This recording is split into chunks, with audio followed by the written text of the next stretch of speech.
Olá, vamos dar continuidade à introdução a Jesus Cristo e vamos tratar agora do Evangelho de Lucas. Vamos tratar de Lucas, capítulo 1, versículos 1 a 4. Começando, Lucas, capítulo 1, versículo 1. Como muitos empreenderam por em ordem o relato das coisas que entre nós se cumpriram. Lucas é o único evangelista que faz um prefácio ao seu evangelho, com o objetivo de explicar brevemente o motivo que o levou a escrever. Tem sido especulado quem é referido aqui pela palavra muitos, como muitos empreenderam. Parece claro que não poderia ser os outros evangelistas, pois o evangelho de João ainda não havia sido escrito. E a palavra muitos denota claramente mais do que dois, Mateus e Marcos. Então, além disso, disse que ele se comprometeram a registrar o que as testemunhas oculares lhe haviam proporcionado, para que os escritores não fingissem serem testemunhas oculares. Fica claro, portanto, que os outros escritos são indicados além dos evangelhos que temos agora. Mas o que eles eram é uma questão de conjectura. O que agora é conhecido como os evangelhos apócrifos foram escritos muito depois de Lucas escrever o seu. Então é provável que Lucas se refira a fragmentos da história, ou a narrativa de ditos, atos ou parábolas desapegados de Jesus, que foram feitos e circulados entre os discípulos e entre outros. Suas doutrinas eram originais, ousadas, puras e autoritárias. Seus milagres foram extraordinários, claros e visíveis. Então, sua vida e sua morte foram peculiares.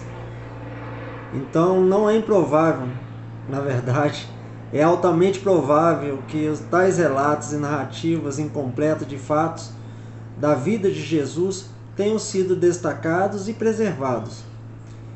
Esses relatos contrastam com o que Lucas vai dizer aqui em Lucas 1,3. Pareceu-me bom que também eu, que tenha me informado com exatidão desde o princípio, escrevesse em ordem, onde o evangelista professa dar uma conta regular, completa e sistemática desde o início. Os registros dos outros, os muitos, foram parciais e incompletos. O registro dele, de Lucas, deveria ser regular e completo. Como muitos empreenderam. Merece ser observado que o que quer que possa ser pensado como insinuado aqui pelo evangelista a respeito das informações imperfeitas dos ex-historiadores, não há indícios de seus maus desígnios. A própria circunstância do número de tais narrativas em um período tão precoce é em si mesmo uma evidência de que havia algo na primeira publicação da doutrina cristã, que apesar das muitas desfavoráveis circunstâncias em que foi atendida, despertaram a curiosidade e chamaram a atenção de pessoas de todas as classes e denominações, de modo que toda narrativa que pretendia fornecer aos homens qualquer informação adicional sobre um personagem tão extraordinário como Jesus parece ter sido lida com muita avidez. Pôr em ordem quer dizer compor uma narrativa. Não se refere a ordem ou cronologia, mas significa simplesmente fazer uma narrativa.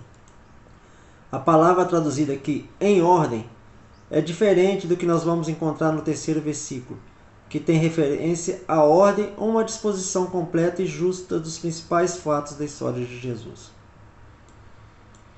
Das coisas que entre nós se cumpriram. Entre os cristãos, entre todos os cristãos que então viviam. Aqui podemos observar, primeiro, que os cristãos daqueles dias tiveram a melhor de todas as oportunidades para saber se essas coisas eram verdadeiras ou não. Muitas viram, e todos os outros tiveram a descrição daqueles que as testemunharam. Tudo que havia sido feito ou dito por Jesus Cristo era tão público, tão claro e tão credenciado por milhares de testemunhas que poderiam não ter interesse em apoiar uma mentira, a fim de levar a convicção mais plena ao coração daqueles que receberam esse relato, da divindade da sua doutrina e da verdade de seus milagres. Segundo, que os infiéis agora, possivelmente, não podem ser tão bom juízo no assunto quanto aqueles que viviam naquela época, e, portanto, eram competentes para determinar se essas coisas eram verdadeiras ou falsas. E terceiro, que todos os cristãos certamente creem na verdade do Evangelho. É a vida deles, a esperança deles, o tudo deles. Nem podem duvidar que Jesus viveu, sangrou, morreu, ressuscitou e ainda vive. Que Jesus era o sacrifício expiatório de todos os cristãos e que Ele é Deus sobre todos, abençoado para sempre. Entre nós se cumpriram. A palavra que Lucas emprega denota as coisas totalmente verificadas e que não admitem dúvidas. Refere-se às coisas realizadas por Cristo e seus apóstolos. Essa primeira história de Lucas sendo designada para registrar o que o próprio Jesus diz ou fez, conforme nós temos até no início de Atos, Atos 1:1. Eu fiz o primeiro livro, ó Teófilo, sobre todas as coisas que Jesus começou tanto a fazer como a ensinar.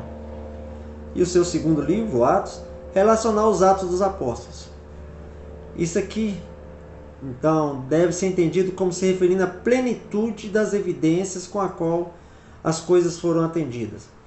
Isso não significa apenas que as doutrinas foram ensinadas e as coisas feitas, mas que foram ensinadas e executadas em tais circunstâncias, como um alicerce para a igreja, uma garantia total de fé, quando a verdade das doutrinas e a realidade dos fatos. No versículo 2 nós temos em Lucas: conforme os que as viram, que desde o princípio e foram servidores das palavras, nos transmitiram.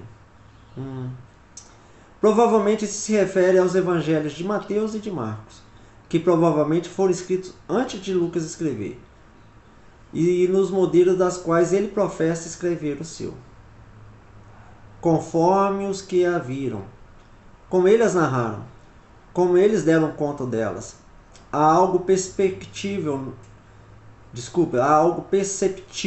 na franqueza com a qual o escritor se isenta do caráter de uma testemunha ocular. Ele não viu esses fatos.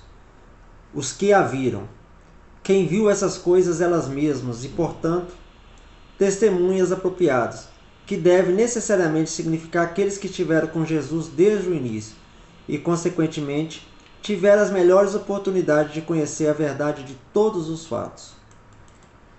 Desde o princípio, desde o começo dessas coisas, isso é, desde o nascimento de João ou talvez desde o início do ministério de Jesus. Servidores das palavras. O termo palavra aqui significa o Evangelho. Lucas nunca o usa, como João, para denotar a segunda pessoa da Trindade. Essas testemunhas oculares e servidores ou ministros referem-se sem dúvida aos 70 discípulos, aos apóstolos e talvez a outros pregadores que saíram para proclamar as mesmas coisas. Versículo 3. Pareceu-me bom que também eu, que tenho me informado com exatidão desde o princípio, escrevesse-as em ordem a ti, caríssimo Teófilo. Pareceu-me bom. Achei melhor, ou eu também determinei, julguei ser meu dever. Parecia necessário que houvesse um relato completo, autêntico e preciso desses assuntos. Lucas, sem dúvida, foi movido pelo Espírito Santo a escrever sua história, como também a escrever da maneira que ele fez. Mas em ambos ele foi movido como uma criatura racional e não como uma máquina. Tenho me informado com exatidão, tendo por diligente e cuidadosa investigação. A tradução literal do original aqui seria: tendo traçado exatamente tudo desde o princípio, ou tendo, por uma investigação diligente e cuidadosa, acompanhado tudo até a fonte, para obter um relato preciso do assunto. Isso expressa muito melhor a ideia. Embora Deus dê o seu Espírito Santo a todos os que lhe pedem, este dom nunca foi projetado para deixar de lado o uso daquelas faculdades com as quais Deus já dotou a alma, e que são tão verdadeiramente seus dons quanto o próprio Espírito Santo.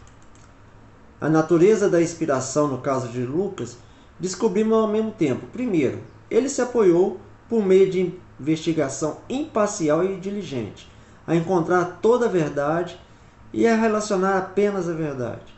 E segundo, o Espírito de Deus presidiu e dirigiu suas perguntas, de modo que ele descobriu toda a verdade e foi preservado de todo o erro. Lucas não professou ter visto essas coisas, e essa expressão foi projetada para mostrar como ele adquiriu suas informações. Foi rastreando cada relato até que ele se satisfez da sua verdade. Aqui observamos, primeiro, que na religião Deus não deixa de lado nossas faculdades naturais. Ele nos chama a olhar para evidências, examinar provas, para decidir. Tampouco alguém será convencido da verdade da religião que não faça investigação e se dedique seriamente à tarefa. 2. Vemos a natureza da inspiração de Lucas.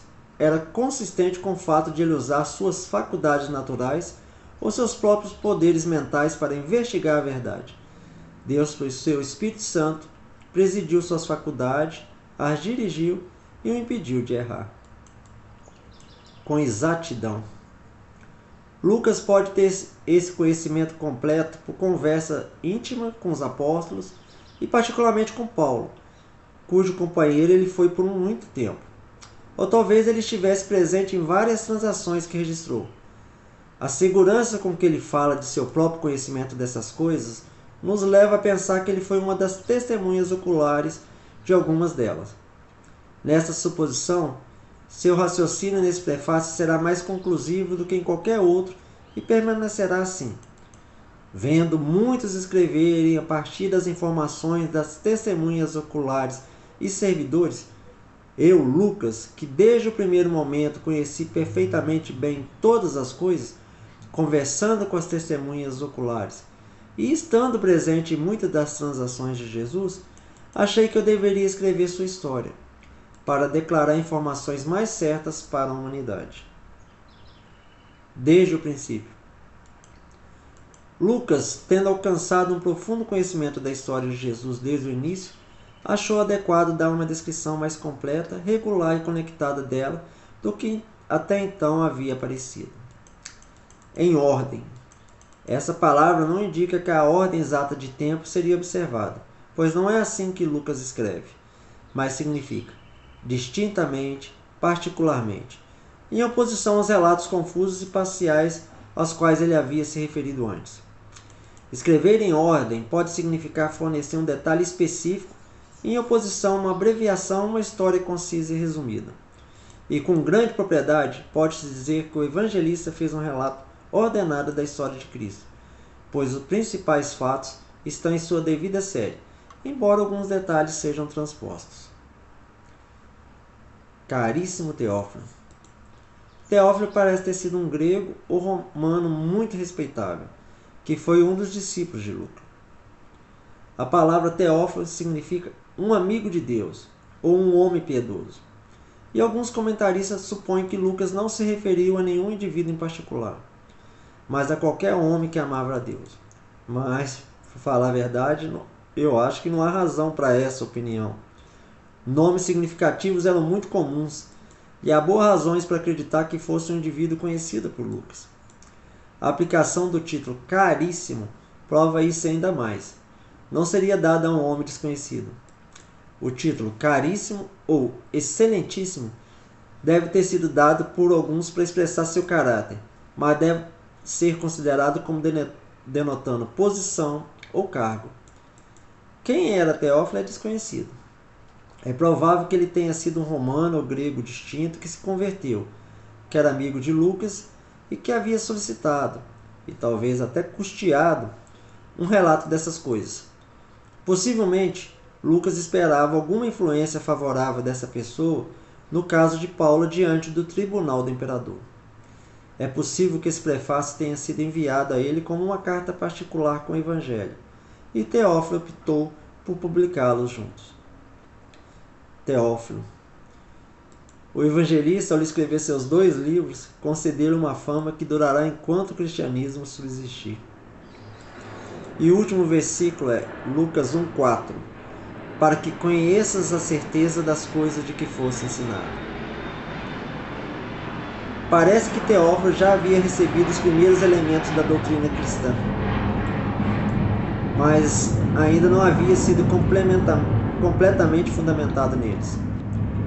Para que ele pudesse conhecer a certeza das coisas nas quais ele havia sido catequizado, tendo todos os fatos e suas provas trazidos a ele em ordem, o evangelista lhe enviou essa narrativa fiel e inspirada por Deus. Isso nos mostra que aqueles que se contentam com o conhecimento das doutrinas de Cristo, que recebem apenas de catecismos e mestres escolares e um ou outro culto, por mais importante que sejam essas instruções elementares, provavelmente nunca chegarão ao conhecimento da verdade que os torne sábios para a salvação ou os fortaleça contra os ataques de infidelidade e da irreligião. Todo homem deve trabalhar para adquirir o conhecimento mais correto e a certeza indubitável daquelas doutrinas na quais ele aposta sua salvação eterna.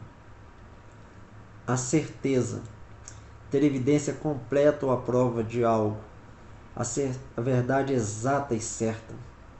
Foste ensinado pelos pregadores do Evangelho, por aqueles que haviam sido feitos instrumentos para iniciar Teófilo na fé cristã.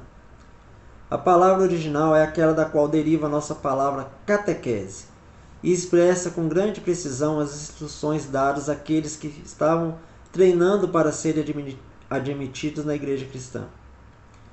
Não devemos supor que Lucas buscasse apenas a edificação de Teófilo ao escrever sua história.